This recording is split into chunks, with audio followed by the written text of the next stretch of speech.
Hai, salutare! Haideți să vă spun ce am pățit. Am fost să iau o pulpă de miel și... mamă, e un frig afară. Ce mă, crapă pietrele. Și să o fac și eu la cuptor sau să o pun în jar, așa. Și dați ce am pățit. A răcit asta pulpa de miel, mă.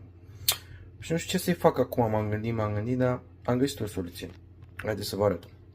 Îi facem o injecție. Asta este pulpa de miel și avem aici